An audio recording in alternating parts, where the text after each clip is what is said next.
What up, what up, what up? This your boy G, your brother, your friend. I'm still in Kirk Franklin's tag. I don't care. He ain't using it right now. He's somewhere cursing his son out. But anyway, I got my brother with me, my homie, John the John in the house. I don't know why that's my nickname still. John the John. What is that? Because you're a trick. Just John. No, John the John. Just John. I'm always going to write John the John on that thing. Oh, I don't think I wrote it yet either. I hope you did it. I hope you did it. What's going on, partner? Man, another day, another 50 cents. You know, you work and you get paid and they take taxes out. Tax season. Down to 25, huh? We gotta make another difference saying going into 2022 and further into 2021. Ain't another day, another 50 cent. We trying to change that 50 cent into $1. Yeah. $2. $2. $3. $3. Jay-Z, baby. Jay-Z. 1 million, 2 million. You know, a lot of people pissed off at Jay-Z. What he do now? Jay-Z sold another company. He did. And people are complaining the same complaints I had about Beats. We don't have a lot of we don't have any Fortune 500 black-owned businesses, do we? Like Fortune 500, like big that are black-owned? I don't think so. Yeah, multi-billion-dollar companies that are black-owned. And when somebody like Dre sells a corporation like Beats, like it was fully staffed, corporate building, fully staffed. It wasn't Fortune 500 though. It was on the way to be. Yeah. You know, had he not sold, he could have turned it into one of those type of corporations. But the difference between Jay-Z and Dr. Dre is that Jay-Z is a venture capitalist. Like, he only buys to sell. Yeah. That's the only, you know what I mean? That's what he does. You should expect that. You know, I don't think we know exactly his plan, but did you hear about his thing bringing cryptocurrency to Africa? He's like part of a group that's bringing cryptocurrency to Africa. They already got it. Well, they have it, but he's trying to build a foundation so it's like universally accepted throughout Africa. It's not even accepted here. Shouldn't he be doing work here? He don't care about here. Nobody does. Nobody cares, but like, yo, speaking of crypto, Dogecoin. Is it Dogecoin or Dogecoin? I think everybody got it different. I say Dodge. I don't know if it's doggy. I say Dogecoin. Because you know the dog be on the memes and stuff. That's why I was thinking it was probably Doggy Coin. I don't know. Dodge, Doggy. I call it Dodgy Coin. Dodgy Coin. I don't know why. Dodge the coin. Think the first time I seen it, I thought I saw a D before the G. Okay. So I thought it was Dodge. Got you. So it's probably Doge, but I don't know. Ain't no telling. I call it Dodge. The dude that founded it walked away a long time ago. Yeah. Well, I mean, the whole point of the coin was to equal $1. Like, it was supposed to be like the crypto coin equivalent of a US dollar. So when it gets up to $1, I'm not giving you guys financial advice or anything, but I would get out. That's what I'm going to do. Get out? Yeah. Oh, that's what I plan on doing. Yeah. I plan on doing. I might let it, if it look like it's going to bubble to 2, I'll probably wait for 2. Close enough to it and then pull. And that'd be it for me. Take that money and put it somewhere else where it can work for me. Right. All crypto is a gamble. Completely. All of it is meant to bubble at some point. Just like the stock market, but crypto does, that's what it's proven. It's going to bubble, burst, and then it's going to start over and it's going to do the same thing. Over and over. Once it's popular enough, it's going to do the same thing over and over. Yeah. It's not smart to sit your money in there after it makes you a lot of money. Yeah. Like after it hits 63, dude, you should not be sitting on that. If you got a Bitcoin and you got in at $1 and it hit 63 a coin. Look, if somebody got in at $1, call my phone. I got opportunities that we need to move on. I just finally signed into my BitREx account and I didn't know I had a partial of a Bitcoin. Oh, yeah? And it was like $250 sitting in there. Look at that. I don't know how to get it out. If anybody know how to get it out of there, I think I have to make a wallet and send it. Yeah. and send it to another wallet. I think Coinbase. You can go to. They got gas stations that get the coins. You can get the coins at some gas stations.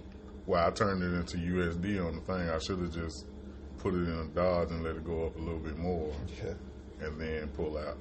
I might do that today. Just to make it an even 3 or something like that, and then pull it out all the way out. Send it to another wallet. Yeah. Maybe Coinbase to pull it out of there. It's easier. Coinbase is the easiest platform for me. Coinbase doesn't have Dodge though. Yeah, but I can send my.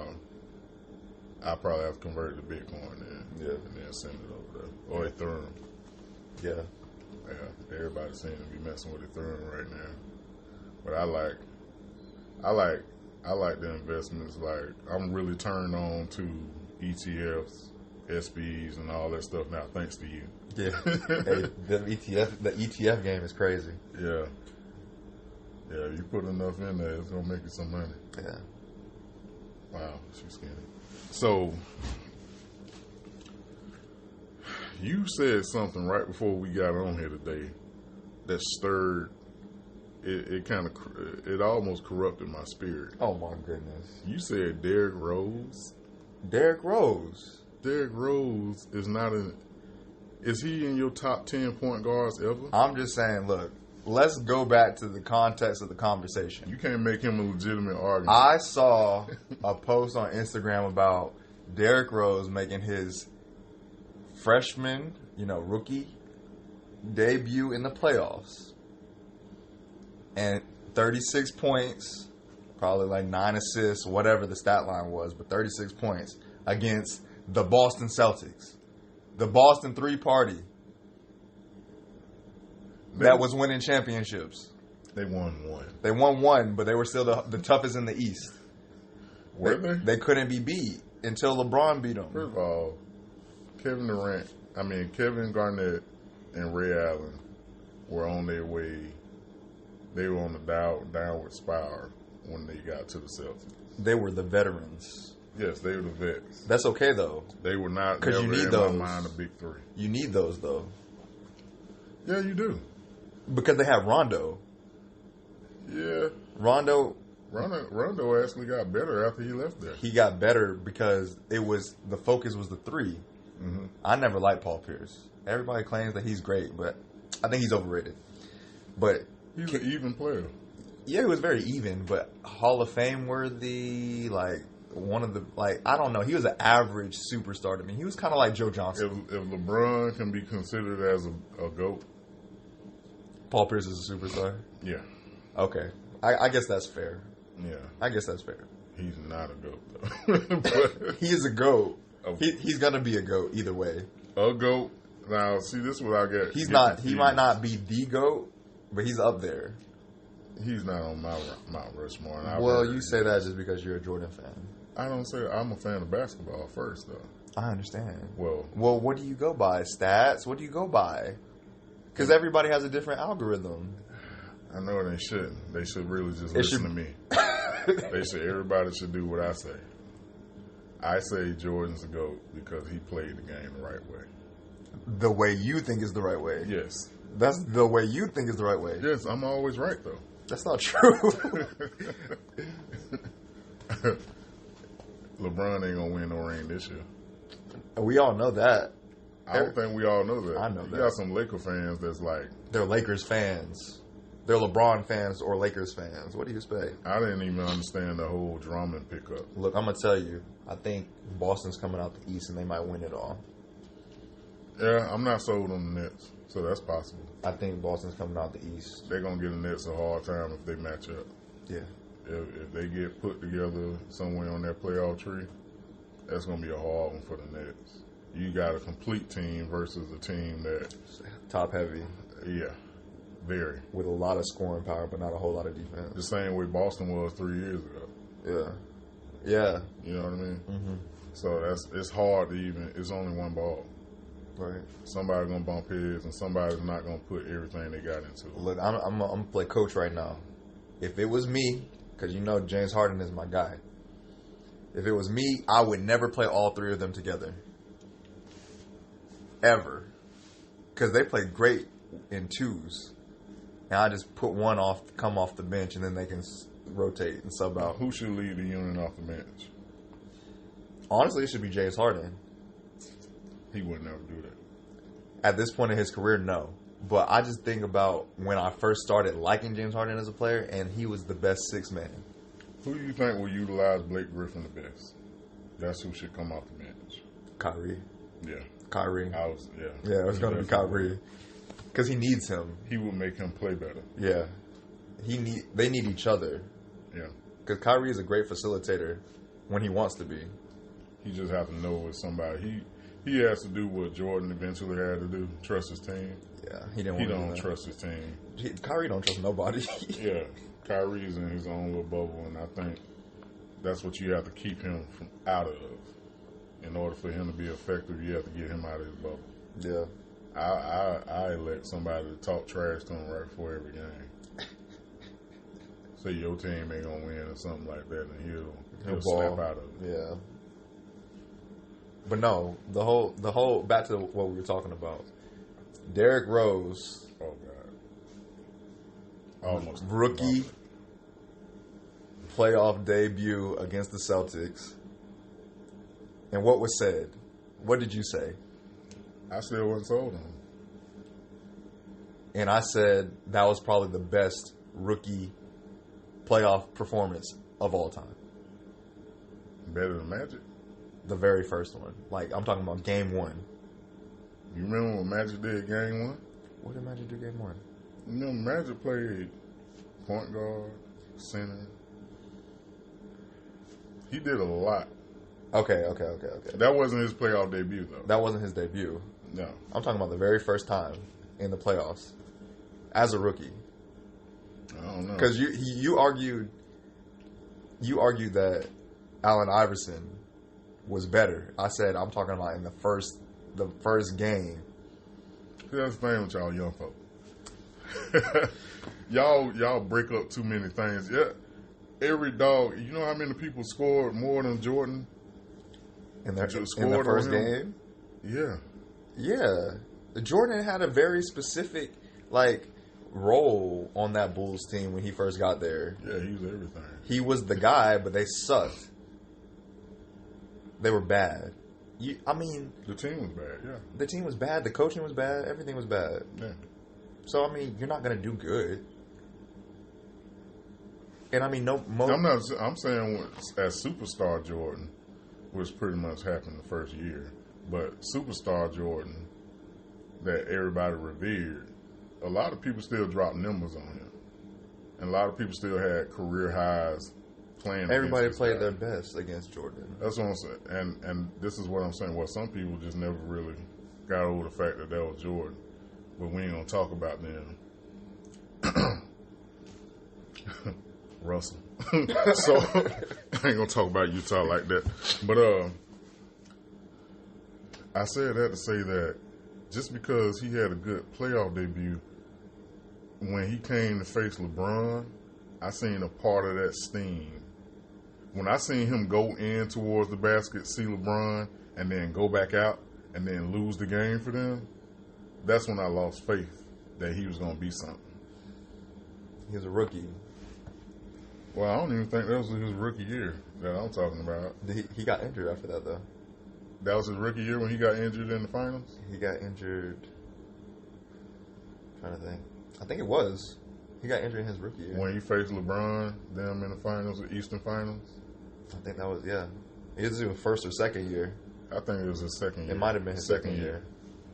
I think it was his second year. Yeah. Okay, so when he did that, it was a rookie mistake. Yeah. But, again, hey, man, it's two sides of the ball.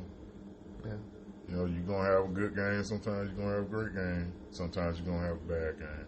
I think he did great his first year, but he's not even in my top 10 point guards of all time.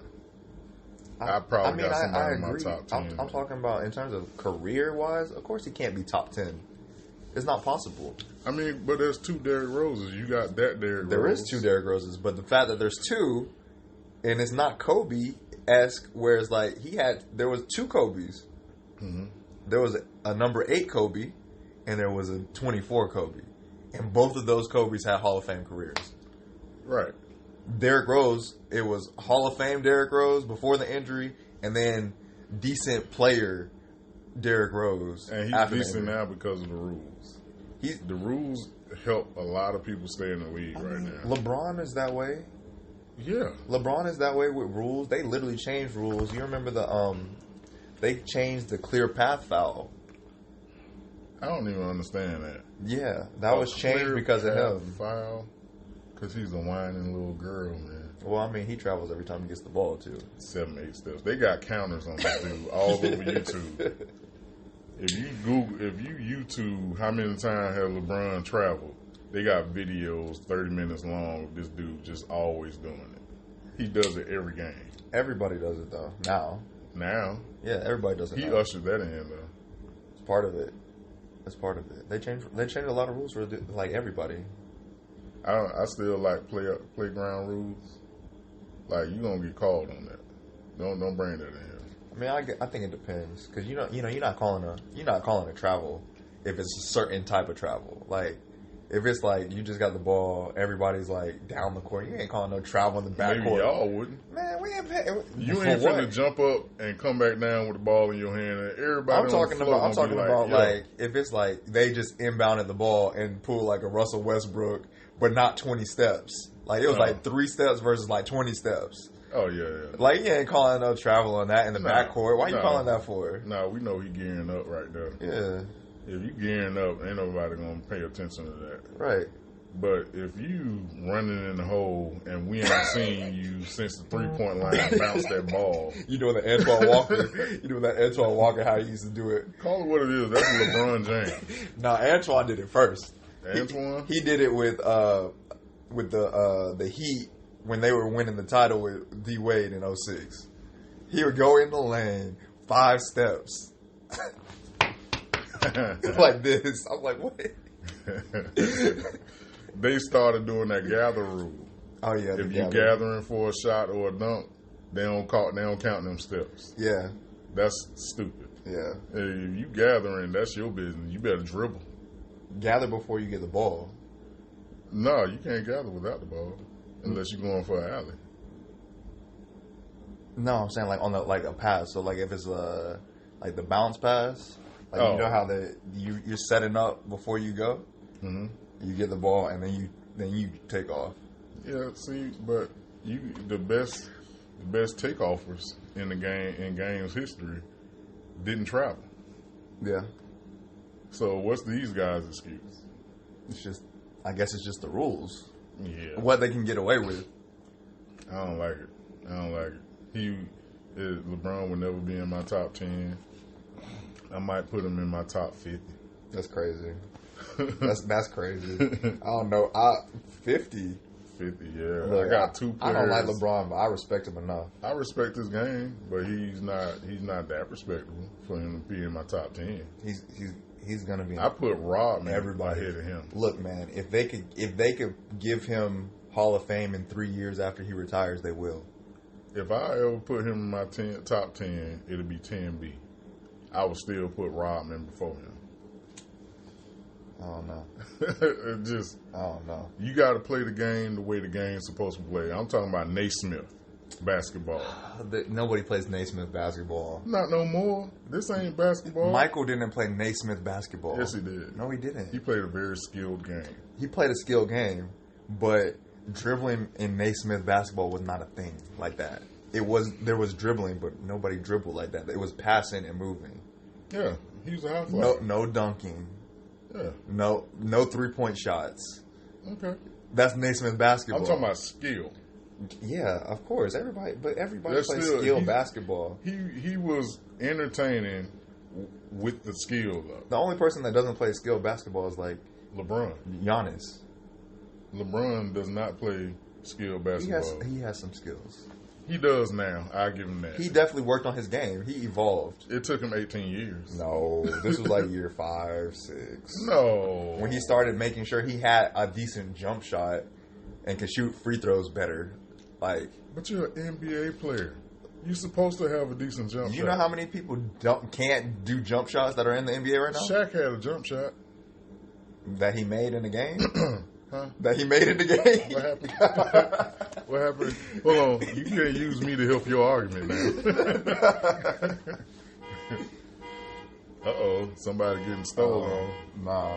That's you? I shifted. Oh. Yeah, I shifted. It was in my pocket. You got your alarm on and we can see the cars from right here. First of all. So, I don't know if we talked about Derrick Jackson, but what do you think about Derrick Jackson? You know, I don't watch him. I don't pay attention to him. I thought you follow him. I thought you told me you follow him and read all his books. Not at all. I don't listen to nobody's advice about relationships at all. Because everybody's relationship is specific to the relationship. I've had different relationships with different people. And I know, based off of how I interact with certain people, I interact differently with other people. Right. So I'm not going to listen to somebody else. Me personally. Right. As we shouldn't. We shouldn't, but you know, so many people single now that they looking for the holy grail. That's why all these self-help relationship books are so popular. And the most popular one being the 5 love languages. Yeah. For the life of me, I can't understand why everybody don't want all 5. Most people do. They settle for 2. There's memes going on like, oh, I want all of them. Like there's a meme literally. I see every girl. But you got to give them all too. Yeah, but they don't. It's never reciprocated 100%. Barely ever. And if it is, it's a great relationship. But most of the time, it's not. How do you know that? Okay, yeah. Valentine's Day. That's my argument. We don't know everybody's relationship. We don't know everybody's relationship, but what is Valentine's Day? I don't know what it is, to be honest. Exactly. I feel like how many gifts have you gotten on Valentine's Day? 2. Ever? Yeah. Okay. And those 2, how much in proportion to what you gave? How much did you get? Oh man, that's like somebody giving me $1. Exactly. Exactly. You barely ever will see you get all 5 both ways. In a relationship, you will. In a marriage, you will. Like longevity, because you have to learn those things. Yeah, like you're not gonna get everything every day from somebody. Yeah, you're not gonna get every day. But stick around, you'll get all 5. Yeah, and you'll fulfill and you'll give all 5. Yeah, but how many years is that? It could be 20. It could be. It's different for everybody. It could be 30. Yeah, it's not gonna be like a year, 2 years. Well, it better be whatever your bottom limit is for the deal. It better be enough for you to say I do. You know what I mean? Right. You got to make sure you're satisfied emotionally. I mean, like love and relationships is a gamble too, because it's like an investment. Hold on a second. We sound like Derrick Jackson right now.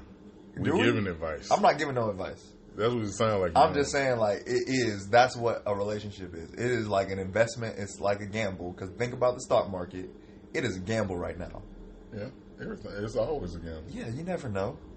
And people change and grow and develop how they're going to do. Yeah. So, you never know what you're going to get. 100%. Now, speaking for the people, you're right about that. And that's why I said you stick around long enough, you're going to give and give all. And you give and get all 5. And it's not just 5. You know what I mean? It's more than that. Yeah. It's more to relationships than you there's no way to pre-plan or prevent heartbreaks. And what they say? What they say? Results may vary. Yeah. You don't. Results may vary. You just have to care about somebody enough to go through it with. Go through it with them. You know, and actually have some commitment in your heart. Commitment. Yeah, I got distracted for a minute. I have no clue what this man was looking at. I don't even know. I don't even want to know. You know when you be looking out the window like all dudes do, and somebody get out of the car, you're like, oh, whoa, like, hold up, pause the game real quick. Wait, I ain't seen her before. But so with Derrick Jackson, so everybody's upset. Let's just clarify for the people that aren't familiar with what happened. You got Derrick Jackson, you got the dude with the funny eyes that be giving out information too.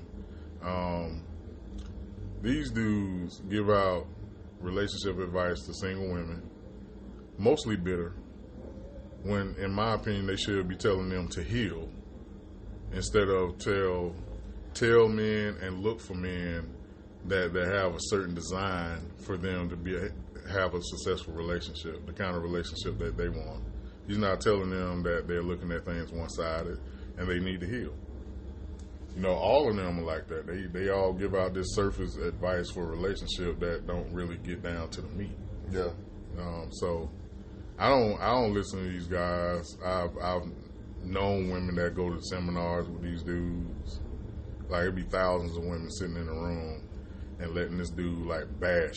First of all, anybody that bashes somebody to get your money or get your attention, you shouldn't be listening to them anyway.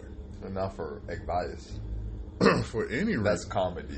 Yeah. That's literally comedy and entertainment. Yeah, I'm not, even if you were talking about your ex. Yeah. If you talking down about the opposite sex or somebody you dealt with in the past just to get my attention, nah, man. Then this dude is sitting up there bashing all men that he deems to not be relationship worthy.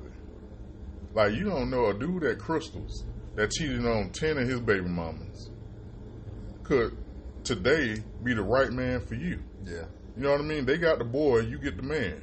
Yeah. And vice versa. She can be that way. She could have been a prostitute all her life. They got the girl, you got the woman. You know what I mean? It ain't like whatever happened in somebody's past, you were there to witness it, or they were doing it to you. Yeah. So, you know, I think teaching and preaching forgiveness is more important than hey, if he ain't got this going on, he don't talk to you this way, whether he texts you or call you, that should not be like your main thing. Like, this is how you disqualify people. You know, a lot of people in relationships, they have criteria. That's their approach to a relationship. Yeah, they have criteria. It's like, it's got to check this box, this box, this box. And if it doesn't check this box, then I'm on to the next one. If you've never been in a successful relationship, which is why you're single, how do you know what it'll take to make you happy in a relationship if you never had it happen in a relationship? Well, I think that the problem is we're caught up with being... Answer that question before you go the other way. How do you know? Yeah, how do you know? Well, I mean, I was trying to circle into the question. Okay, I'm sorry. So, like, I think the thing is, or people are conditioned to want happiness all the time, or no struggle, or like no commitment for real. Selfish people. Yeah, I mean, just people that, like, young people that date. That's what they're going after. They expect my age too. Wait, okay. Period. People that be dated. People that be dated. They expect to be happy all the time in a relationship. They expect not to disagree or not have someone say, hey, that's wrong. They want relationships to fill voids for them. Yeah. And when the problem is, what's that bottom number? Denominator? That's you. Yeah. The problems that you keep having, if you keep having the same kind of problems and the same complaints with every man or woman that you're dealing with, the problem is you. Yeah. It's not them. Yeah. You need, if it's not them, like, personally them, like, it's their character. If it's not that, it's how you choose. Yeah. Because you're still choosing to allow these people in your life. So, right, it's a pattern. Your decision making when it comes to starting and beginning, relationships, that's on you. That's not on them if you keep dating drug dealers. If you keep dating women and men that cheat. Yeah. You know what I mean? So you say. Because in my opinion, you're not cheating until you're married. You know what I mean? If you're courting somebody, the difference between courting and dating is you are in a moral contract with somebody that I want to see if we can get married. Well, yeah. So, like, okay. So, yeah. Courting and dating is different. Yeah. It's not technically cheating unless you are at the point where it's like, yo, this is an exclusive relationship. We are trying to walk the path to marriage at this point. What's an exclusive relationship? Exclusive is whatever is agreed upon by the two people. What's exclusive though? What makes a there's a stamp that you have to have for it to be exclusive. What do you mean? There's a stamp. What is the stamp? There's a document. What is that you need what is the document for exclusivity? What is the in a relationship? What is the document? Marriage certificate. No. Yes. No. Anything short of that. No, because like people. You damage so like yourself I when mean you have a prenup in a relationship. Like in a marriage, right? You can have a prenup in a marriage, and you can say this is specified. Like, oh, it's okay to do this, without having any negative effect on the marriage in your mind. It's built into the laws anyway. There's already a prenup established. Yeah, there is, but people specify what they want to in a prenup. Yeah. When you go get your own. Yeah, when you get your own. So, no, I think an exclusive relationship is at the point where you say we are dating to marry. In my head, that's how I. No, I'm listening. I'm just thinking about because I know most people think that way. Yeah, we are dating to marry. You are the person I plan on spending my life with. Blah and, blah blah. And this is the path that we're going on. Right. And this is what we have agreed upon, which is okay in the relationship and what is not okay in the relationship. Mm-hmm. And if we're not on that, then I have a right to leave. Yes. And if you brought somebody into the relationship, that's a breach of contract. Yeah, depending on the terms of the relationship. Yeah. Right. You set yourself up for failure with that. Why is that? Because you're asking. Here's why. You expect somebody that is not obligated to you legally, or, and with my beliefs, biblically tied to you. They don't have to provide, protect, cook, clean, anything. They don't have to. They don't have to. But if they want the same thing that you want, they will do the things that you want, as well as vice versa. You have to allow relationships to progress to the point of I want to marry you. Yeah, and that's that point. So, but most people start that kind of stuff day one. No. And I, for one, don't believe in none of it until we say we finna get married. Yeah. I don't believe that nobody owes you an explanation if they want to have more than one friend. No. Look, I agree with you. Look, when you start dating, I'm not saying when we start dating, right? If I date a girl, I'm not saying day one or even month 1 or month 5 or 6. Mm-hmm. That is the point where it's like, yo, I like you to the extent where I can see myself marrying you. That's not necessarily the time. It could be 2 or 3 years. Like, we could have dated. We could have dated. We could have broke up. We could have, figured ourselves out and then got back together at some point. And then we came to the conclusion, like, yo, this is the person I feel like it should be with me. And I should be with her. Yeah. That's okay. There's nothing wrong with that. I'm not saying if you date that way, that's how by all means, these rules definitely apply. Yeah. To those type of situations. Whatever y'all sit down and talk about how y'all want this relationship to go in even in the friendship. Yeah. Like there's some boundaries here. But everybody's setting themselves up for failure. Not for failure, for disappointment. Yeah. Because I'm not obligated to do this. If a kid is hungry and we live in an apartment building, I'm not obligated for the kid in 2C and I live in 2B. But if the kid lives in 2B, I'm obligated. That's my child. I'm sanctioned to take care of this child. You know what I mean? Like we live together and I'm obligated. This is how it goes if I'm your parent. But look, my thing is, so 2C child is over there, and 2B is with you. You don't have a kid in 2B right now, right? 2C, the mom and the dad has some falling out. That's your cousin. And it's like, oh, can you watch 2C's kid? And you say yes. If you say yes, then that's the courtship. That's the part where you've reached That's the not level. courtship because that kid going home as soon as mom and dad. As soon as I hear that car pull up, I'm saying that kid gone. No, I'm talking about no.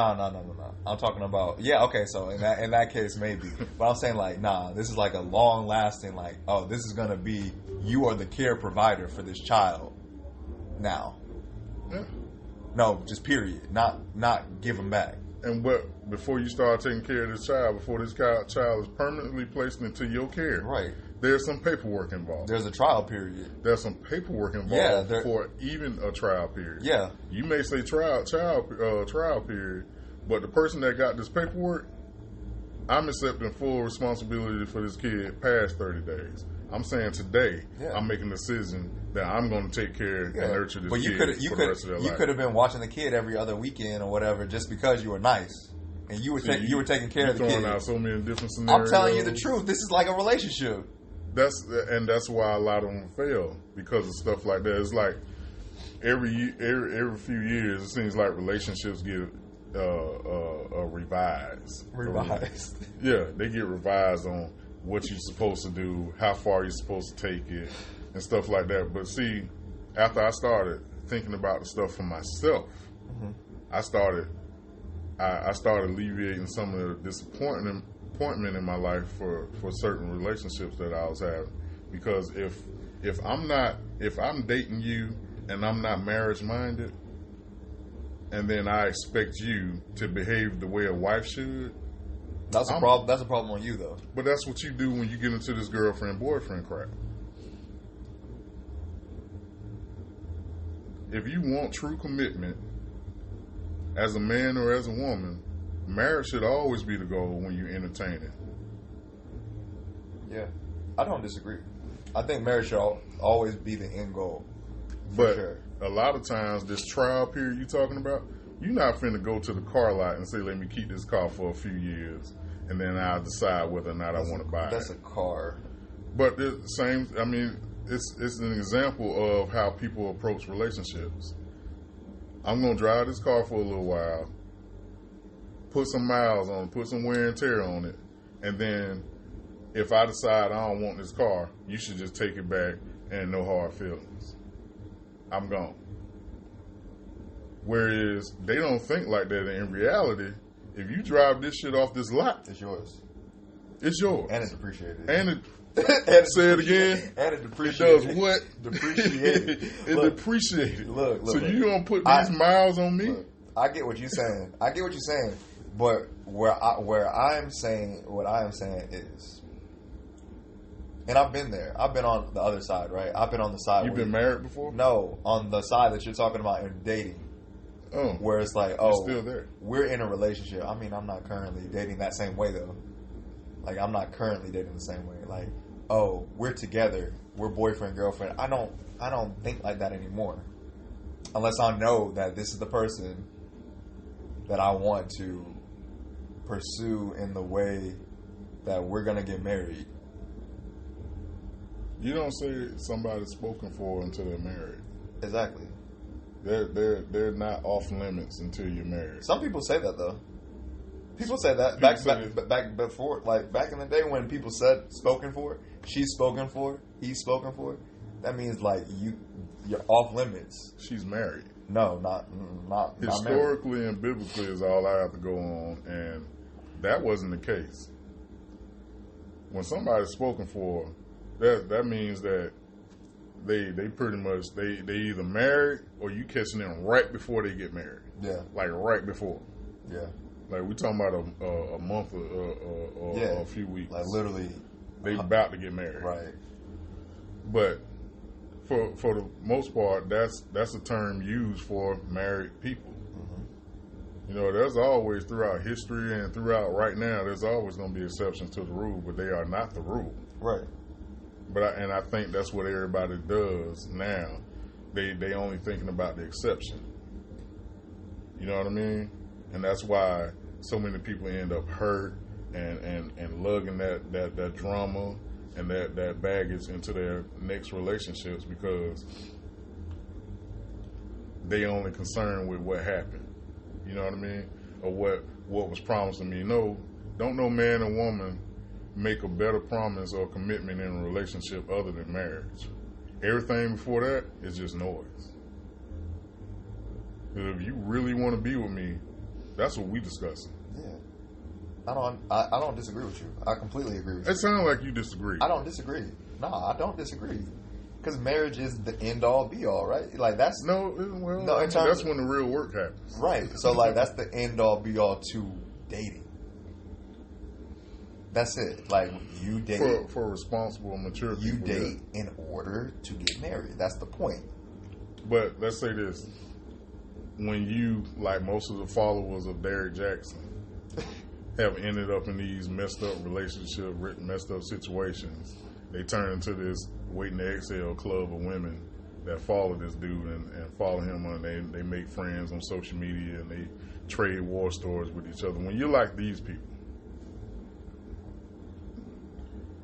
people are only thinking about all these one or two guys in their life that put them through hell, and this dude is like he's like the master manipulator when it comes to this. I'm gonna keep feeding that conversation for you. You know what I mean? And if I keep feeding this conversation, you're never going to grow past that point of that hurt that you got from this situation. Well, I mean, so his approach to the whole game that he has, you know, the whole relationship game that he's in, he has to have people that are in that space mentally, emotionally, and possibly physically, depending on how ever that relationship was with that person, so that he can make money. Right. That has to be his thing. But he's a salesperson. Like, that's what sales is. You take an idea or an emotion and attach it to something so that you can make money off of it. Perpetuating the bull crap. Yeah. And that's what I'm talking about. Like somebody needs to say, hey, or you need to think for yourself. It's not just on him though. It's not his fault that you follow him and now that you're so disappointed. And that's a whole nother subject right there. And now that you're disappointed by this guy, you think all of what you think they thinking what all of what he taught them is wrong? No. They add him to the pot. He creating a bigger monster. Now you definitely what you taught me about men, now you're the third guy that hurt me. But that's how it always is though. The people that are the mouthpiece aren't necessarily the righteous ones. Well, you're including pastors too? Yeah, it happens all the time. I mean, it ain't the messenger's fault that you fell in love with him. Right. It's not his fault, but I'm just saying the problem is people fall in love with him. Mm-hmm. That's the problem. You're not supposed to. You're supposed to follow the word. Yeah. In terms of the Bible, you're supposed to follow the word. Yeah. You have to do your own research. And a lot of people don't follow the word. The word is so simple once you understand purpose. Yeah. You know that's another thing though. People don't understand purpose. Yeah, no. It's hard for people to understand purpose. Once you understand purpose, my friend, you'll stop having bad days. You'll stop having all these bad things happen to you, these things that you harp and cry over. You know what I mean? You'll get over there, and that's like the breeding ground for depression. You know, when you let this world beat you up like that, and without purpose, you allow that because you don't understand why this happened. There's a cause of this right here. There's a reason for this right now. Yeah. In your life. It's not. You stop saying why me, and then you start saying, what is it trying to teach me? Yeah. Or you'll have epiphanies. Oh, that's why. Yeah. That's why. That's what happens. That's what got me all the way here, right here. You know, right now. Yeah. That's what got me here. Oh.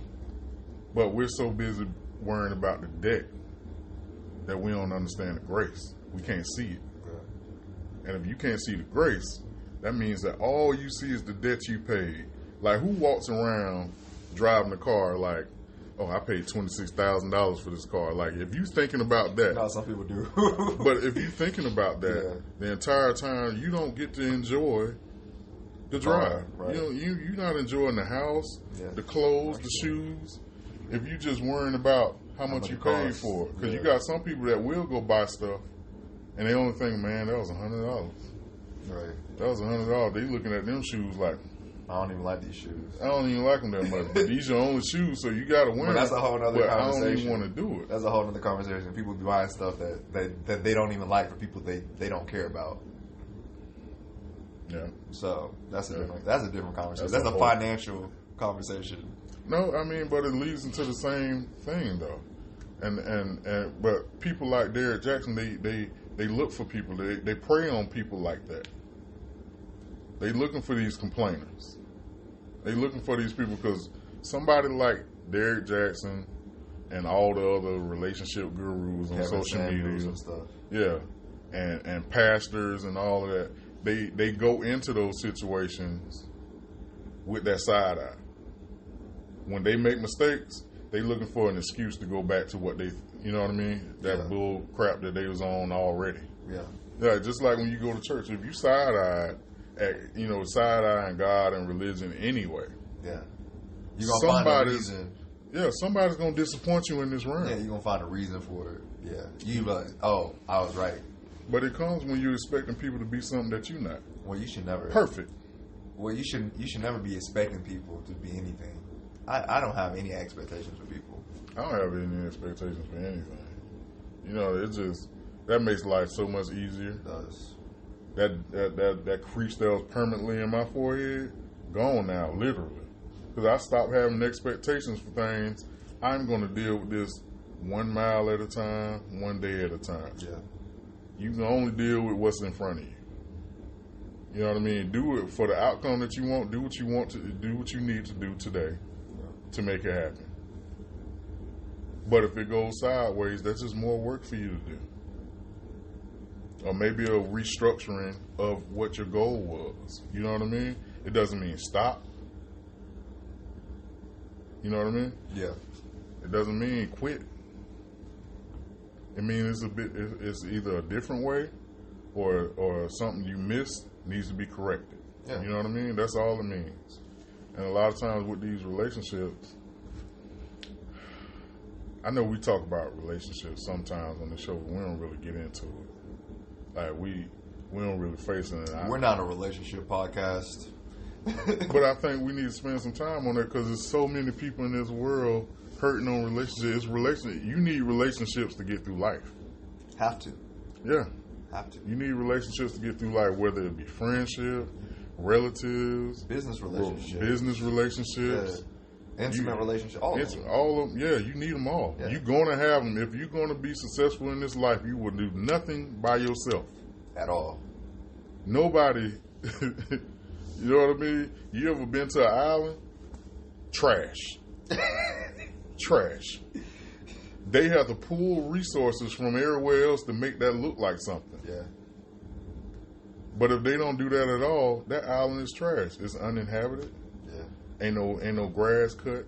It's just straight up jungle. Yeah. Or a desert. Yep. And and if God wanted us to be an island, it would be only one person on this earth. You would have no contact with nobody. You don't want to be an island. Do you want to be desert? Yeah. Do you want to be that? Oh, shoot. I left my phone on. Oh, we ready to go. Messing up the podcast. Yeah. Your bad. My fault. Your mistake. Yeah. But that's something to think about, fellas. That's something to think about. Like, you gotta, and women that are listening, we gotta just start looking at this thing. You gotta stop letting people disappoint us to the point that we just, they bashing this dude all over social media. I don't particularly care for people that make their name off of getting in everybody else's business and not giving them proper advice to get over things. Right. But I mean, you come at it from a like a counseling standpoint and like the Bible, like. Not really, just as a person, as a man that I am, I think it's wrong. I don't think you need to be giving people crappy advice thinking that it's gonna be better for them if they follow this. Like, nah, man. Who are you? I don't know. People listen to him. Maybe he's somebody. I mean, he's somebody, but who are you to say that this man ain't worth you dealing with?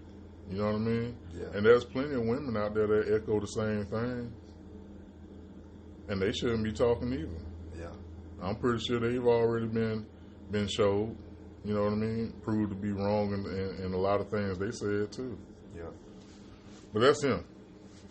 You kept talking about that financial stuff. How you want to address the stuff that you were saying? What I talk about, like the financial issues with, like trying to live for everybody else and buy stuff for everybody else. Yeah. Oh man. Sales. Sales. Yeah. Man, I just think of sales. Like everybody's like, so I've worked in Buckhead for like over 5 years at this point, valeting cars, right? Mm-hmm. And the first thing somebody does, especially if they're in sales, like real estate agent, financial advisor, they want to look the part, and they go and buy a BMW, knowing they can't afford it. But it looks like, oh, my life is great. This is what I drive a BMW. Can't maintain it. Can't pay the payments barely. And in a year or two, that BMW's done. Yeah. Like a lot of these people use their stimulus checks to buy Gucci. Yeah. The people that don't get stimulus checks ain't buying more Gucci. No. It's like, they come into my business now. Yeah. Yeah, a lot of them boutique owners don't even wear half the stuff they're selling to you. You know what I mean? You think the dude that own Nike is wearing, even though he gets them free, he ain't wearing the $300 Nike. And if he wearing Nike, he wearing the sweats, bro. Like straight up, like the $60 sweats total. Yeah. With the shoes. Not the crap we buy. Nah. Yeah, I was looking at Jordan. They got Nike dresses, man, $80. I said, what? You remember what Jordan was wearing on that Last Dance documentary? The shoes. He's wearing like the Jordan loafers. The Cole Haan looking sneakers. Yeah. He's wearing those. Yeah. But people are buying his shoes. At the time he was doing Last Dance, didn't one of his shoes drop? I'm sure. And during COVID, they were still 300 people in line waiting to get this dude's shoe. Yep. And he ain't even wearing those. Nah. He only wore those to play basketball. He never wore them outside of the basketball court, for real. Sometimes he did. Maybe when he was young and playing basketball all the time. I mean, that's not his only shoe. You know what I mean? Yeah. He's not wearing that every day. He's not, you know what I mean? They don't feel like that's what they need to do, wear the most expensive stuff all the time. When they go look for a suit, they're not going to look for a suit to make sure everybody knows that they got taste. Right. You know what I mean? Yeah. They doing it, I just need a nice suit for this purpose. Yeah. You know what I mean? When you start thinking about money the way we supposed to be thinking, and I'm just now getting it. Yeah. It has a purpose. Completely. Like, I'm wearing this because this is what I got to do today. Right. I'm not walking around the club in this. It's a tool. Money's just a tool, man. Yeah. Like, it's crazy because, like, I came out of school with an economics degree. And I didn't really know what I wanted to do at the time of, like, me choosing my major and stuff. But, like, once I got out of school and started working, I'm like, yo, I just want to be an entrepreneur. Like, that's all I want to do. So it's just about how you use money as a tool to get the desired results that you want. No.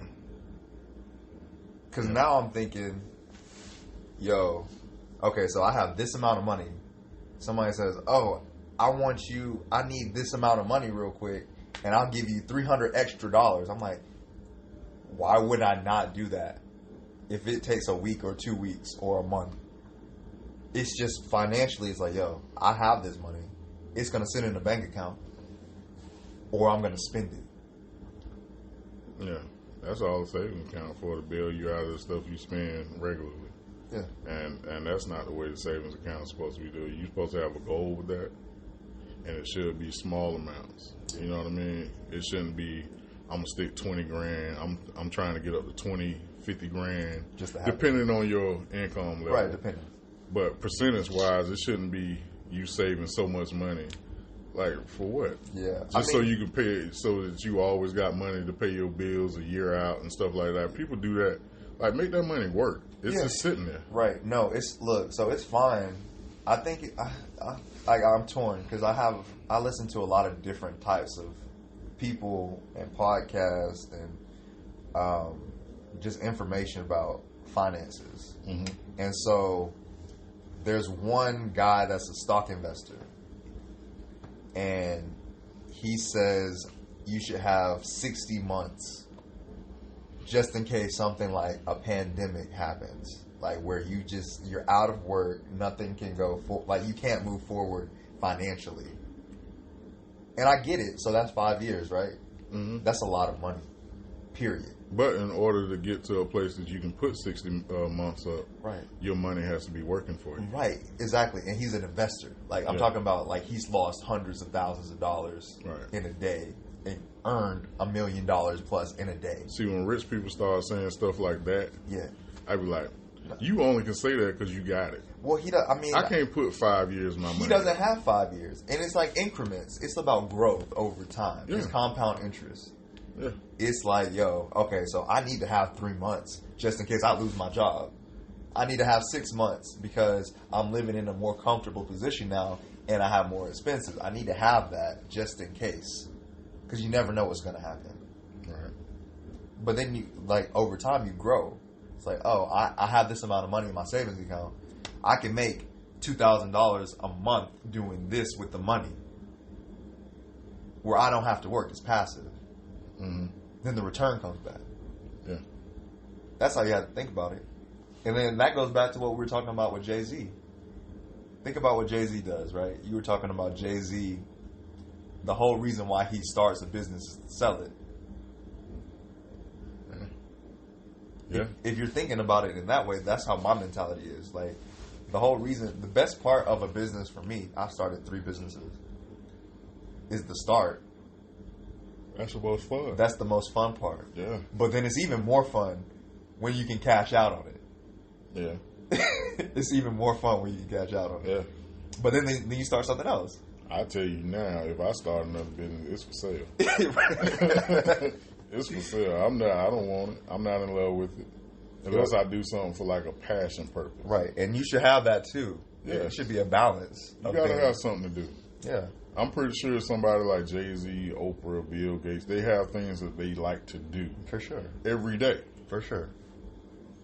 So, but that can be your main vehicle for income. Right. You know what I mean? Right.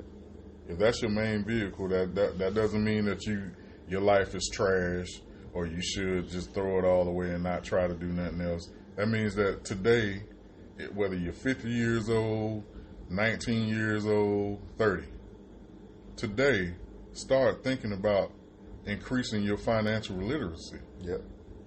Like, get some more knowledge on what I'm supposed to do with this check. Yeah, because it's not about how much you make. Yeah, if the podcast telling you, well, 20% of your check should be for investments. If you only got 5% available, that's a good start. It's a good start. You got to start somewhere. Yeah. If you going to put up $5 a week out of your check, have an auto going into your savings account so you can build up to enough to where you can start buying stocks, that's a start. Or take that $5 and put it on the stock. Right. That's a start. See, I used to think like how people think about church. Like, I ain't going to church until I'm saved. I ain't going until I'm ready, till I know I can be used in this setting. Yeah. That's not the case, man. That's not the case for investing, starting a business, or going to church. Like, today is the day that you start. You can start whatever your goal is in life. Do something every day to contribute to that goal. Yeah. You don't wait until, well, if the goal is I need to make 20 grand extra a year. I'm not waiting until I got $1,000 to put into that. Right. If I got $100 a day, guess what? That $100 going on that dream. Right. So that dream can stop being a dream. It can be reality. I got to do something today. Because every year, every day, every month, something may happen that's going to steer you off. Like, nah, because you held on to them $5, now you don't have, a step into that dream. Like, yeah, that $5 is not $5 anymore. Yeah, you don't have it. Like, you either spent it or depreciate it because of, Yeah, and you can't look back on now your car broke down this week, and damn. Inflation, the $5 is not $5 anymore. Yeah. So, you could put the $5 in something and it could be $7 today. Yeah. It could be $8. Or $6. Yeah, it could be $6. $5.50. Yeah. That's still a step in the right direction. Right. But if you didn't do that and then your car break down, like, oh man, I was just about to put this $100 out on save in my little coin. And that's gonna happen too. Like what you don't understand is no matter what you're trying to accomplish in life, things are gonna go wrong. I'm gonna start thinking you listen to respond. I'm gonna start listening. Go ahead. I'm gonna let you cut me off. Go ahead. No, I'm gonna sit like this. I'm gonna sit over here. It's just I'm very passionate about this subject, and I like what you're saying. We'll finish it though, because you look excited. Go ahead and say it. Things will definitely go wrong in your plans for anything, especially finances. Right. Like, I remember... I love the fact that you young and you got it. Man, every time I wanted to do something financially, when you literally, like, in the last 5 years, things have always messed up. Like, always. I was saving for X, my car, I get into a car wreck. I got to buy a car. I was saving for X. Oh, man. And speeding ticket, $200. Hey, Z gonna happen. Yeah. F gonna happen. Right. G gonna happen. Like, they gonna happen. Yeah. And that's part of life. It is. That's part of life. And sometimes that's the universe's way of, I hate saying universe, but I know I talk about my father so much, and I don't want y'all thinking that this is only a Christian show, but I am a Christian, so you have to accept that about me. That might be God's way sometimes to say, hey, how much you want it? Yeah. Or slow down. Yeah, or that. Yeah, it's both. Or that. You know what I mean? Like, so that and again, that goes back to what we were saying, what I was saying earlier is, that don't mean stop. No. That don't mean just because you couldn't put that $5 in there this week, that next week you might as well not either. Right. You have to dedicate yourself to what you want. Mm-hmm. You have to be responsible and consistent with what you want. Yep. Ain't nobody gonna come down from no mountain and say, hey man, you must not really want it, dog, because you had to get your car done and you ain't have you didn't have the $5 this week, so you can't put $5 in here this week. Now, ain't nobody gonna say that to you. Keep going. Yeah. Keep going, man.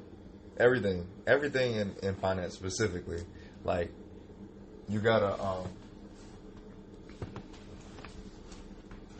you gotta what? Everything in finance specifically, you gotta. Yeah, a lot. You gotta. It takes time. Like, you don't have a 800 credit score when you start with credit, and credit is a great tool to use if you use it appropriately.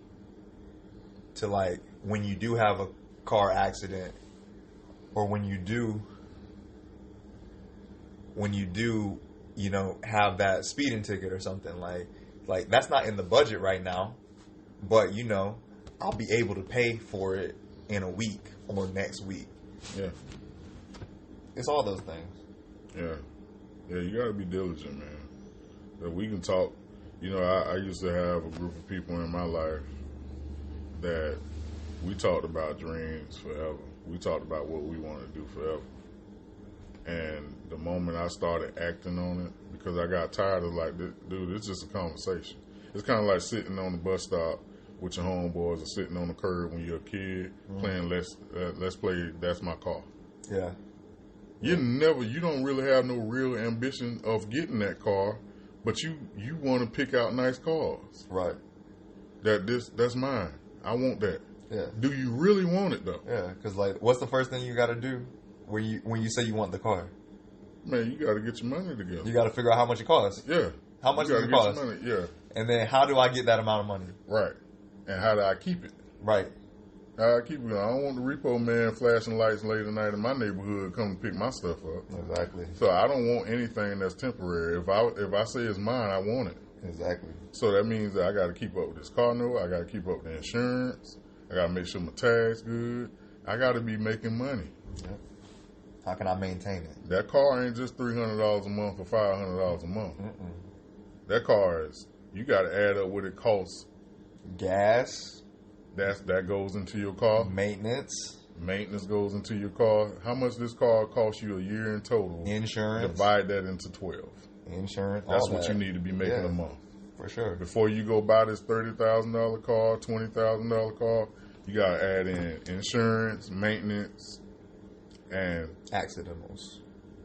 Well, accidentals don't involve that. That's just maintenance. You have a maintenance package, but hopefully, if you're going to get a car, you know what I mean. You have the option to add that to the car, or warranty and stuff. Yeah. Yeah. So divide that into 12. Mm-hmm.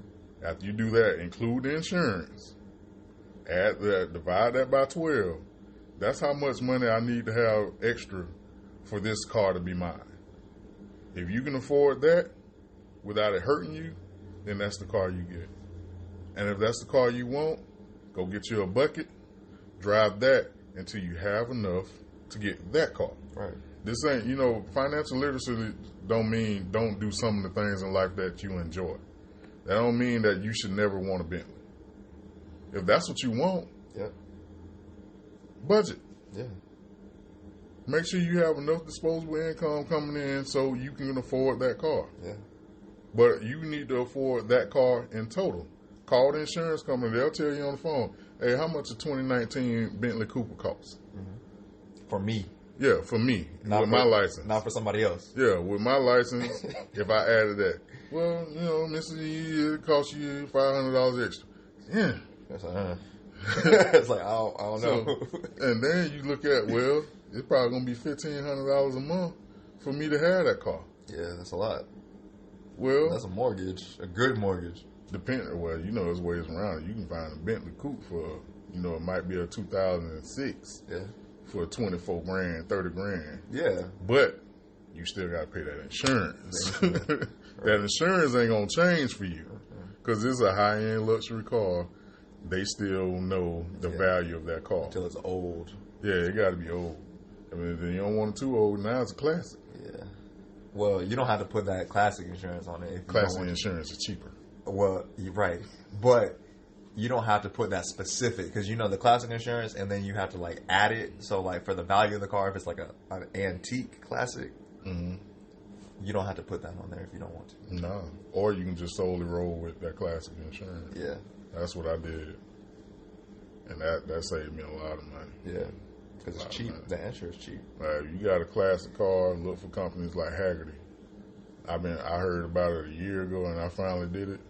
And I'm like, hey, man, I probably need, man, great. $350, $380 a year for that. Not bad. And I can drive that car. Yeah. You know what I mean? That's that. You got to think smart. When you got a lot of money going out per month, you got to start thinking, every year I review my bills. Mm-hmm. Is there something that can go? Yeah. And I have a budget for what entertains me. That in that budget is cable, TV stuff, apps, Sirius Radio, Spotify, Apple, whatever you use to entertain yourself. Have a budget for that. If that exceeds, well, hey, I ain't got to have this cable package. Let me cut it down to this, and I can get an app, and I'm good. Yeah. You know what I mean? I can bring that from $160 a month down to $60 a month and add $10 app to it, and we good. We got movies, we got cable. And if I want to see something new and exciting, I know now I got $100 extra in my budget. Hey, you want to go to the movies and see this movie? I got this. Yeah. You know what I mean? Yeah. We got $25 to go see a movie real quick, because now that's within my budget. Right. Per month, you got to have a budget for everything you do. Yeah. And when you see yourself exceed that budget, bring it on back. Bring it on back. Hey, count the loss, but bring it back. Right. You know what I mean? Constantly review your stuff. But man, I appreciate you coming by, man. We talked about a lot of different stuff. We made this happen. We ain't had no script for this. At all. We don't need one, because it's just men talking. Yeah. Men talk, and we just feed off each other. And if y'all want to add anything, because I still take messages. I try to always include something somebody told me about a previous show. Okay. Or something they wanted to talk about. Yeah. So I do get the messages when y'all send them. I do get them. So, but it's been cut different with your boy G and John the John in the house. Oh, I was supposed to say Mr. John the John. Just John. Hashtag cut different on all platforms, man. Follow, share, support. You know what I mean? It's I'm glad we're doing it, man. I'm glad we continue to do it. We got listeners in different countries. What's up? I'm gonna start shouting out them countries when I remember. You need to have a script, like a list. Yeah, I should have my list. I haven't gotten to the point where I can afford an assistant. So, but I know y'all listen. I see the stat lines, and I appreciate y'all listening wherever y'all at. And give a shout out, man. Y'all don't be shy, man. Y'all get a little quiet on social media, but let them know you like it. Let them know you like it. Let them know you listening. But that's cut different for today. This your boy G. One more again, signing out. You could have been anywhere in the world, but you here with me. Oh man, these are my 2 cents. Spend it or save it. That's my tagline. You gotta have a tagline. Like Batman got a sidekick, I got a tagline. I like the sense part. Oh, spend it or save it. Yeah, I like that. Yeah. What, anywhere in the world? Played out. We'll have a vote when we get some listeners that like to participate. But I swear, there's a lot of guys that listen. It's downloads on a regular. And I appreciate that love, man. Sometimes it's hard to keep doing podcasts. I can't wait till these celebrities go back to work so the real podcasters can get some shine. They're going to try to be real podcasters now, though. That's what they're trying to do. Yeah. They gonna, once the world open back up, they're going to abandon ship. They're going to be doing shows. They're going to be traveling. Yeah, they ain't going to be doing this. They'll probably throw some extra people in there. Yeah. But anyway, guys, I ain't going nowhere because I ain't got no life. Tell it like it is. Tell it like a lot of people think it is. But all right, y'all.